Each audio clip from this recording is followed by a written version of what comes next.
Fala Vascaíno, fala Vascaína, tudo bem? Uma boa tarde, um bom começo de noite, um casaca no seu coração e principalmente que Deus possa abençoar as nossas vidas. E meus amigos, eu peço aos senhores para me acompanhar até o final deste vídeo.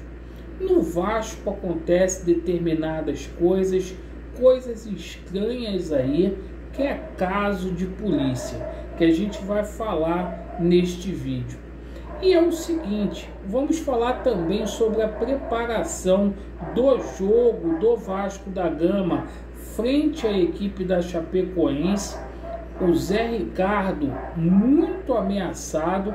Hoje, na parte da tarde, houve uma reunião entre Jorge Salgado e o pessoal da chapa Mais Vasco, que apoia o Jorge Salgado, e a gente vai falar muito aqui sobre a questão da política do Vasco. Tem um recado aqui para o Júlio Brandt, que não vai poder votar na AGE, assim como para o seu Mussa.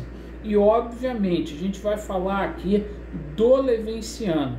Eu peço a você que não é inscrito aqui no nosso canal para se inscrever, principalmente o senhor, a senhora que está descontente com o atual momento o qual o Vasco da Gama vivencia. Você que já foi inscrito e cancelou a sua inscrição, se inscreva novamente. Pega as coisas que a gente fala aqui, principalmente com relação a SAF, e faça um raio-x para ver se a gente está falando a verdade ou a mentira.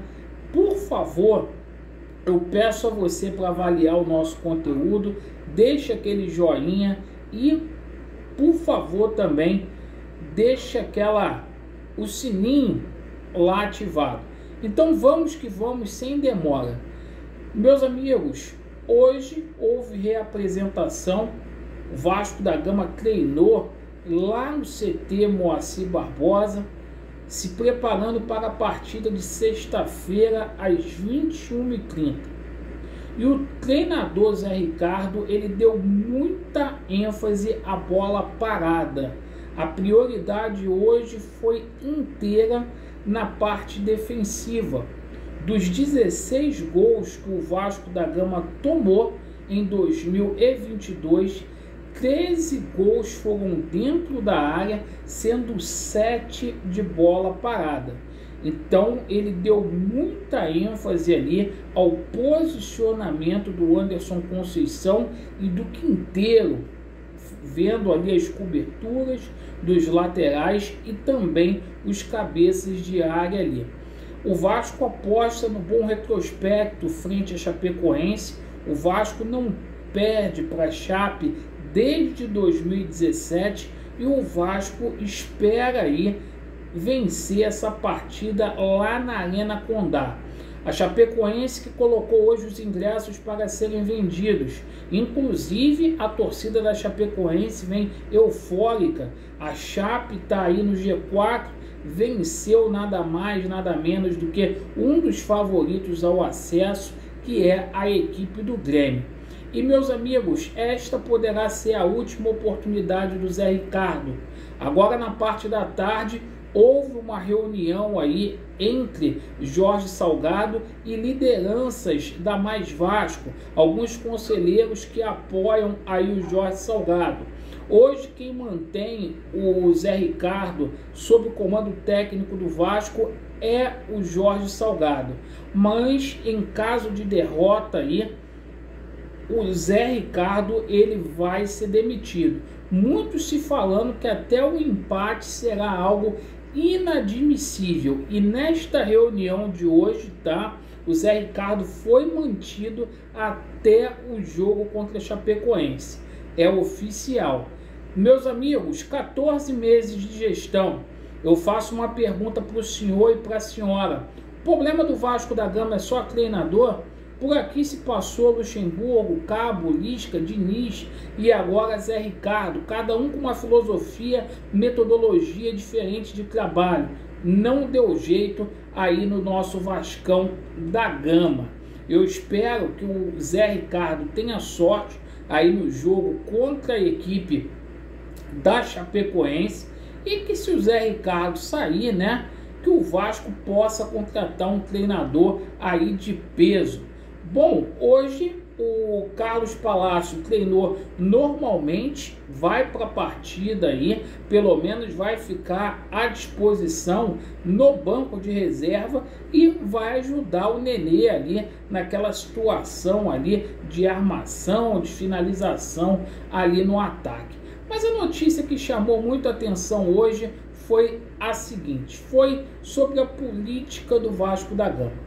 E tem coisas que acontecem no Vasco da Gama que é caso de polícia, gente.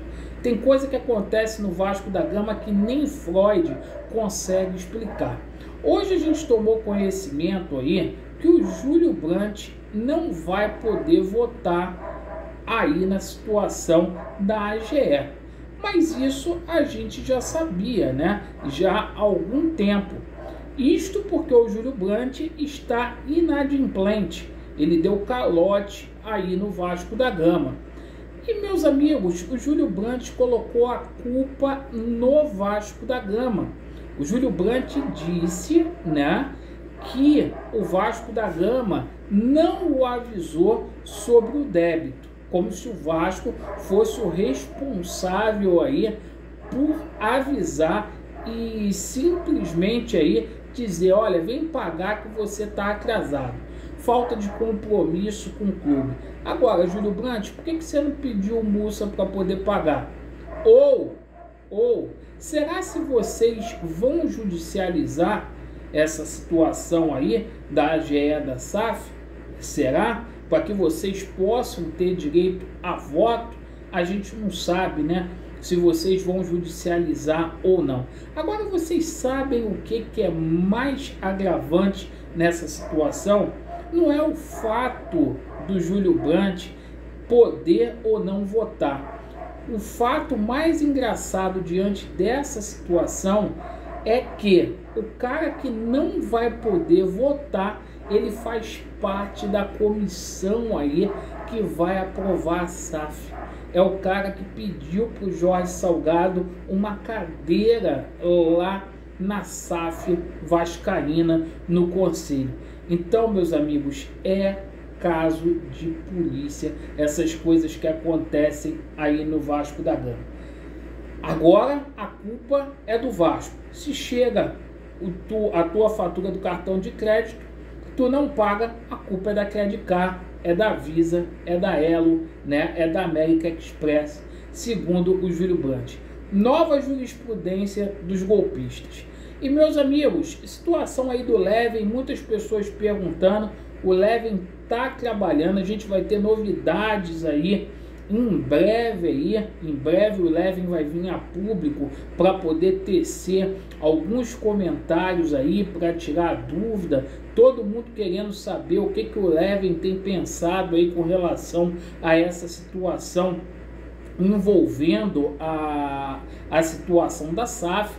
Mas o Leven está muito chateado porque, na verdade, ele foi roubado aí.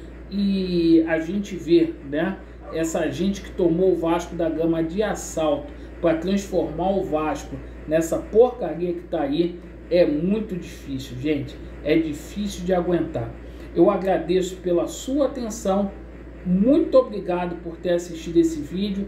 Vasco neles, a verdade prevalecerá. E tamo junto, às 21h30, live aqui no canal. Valeu!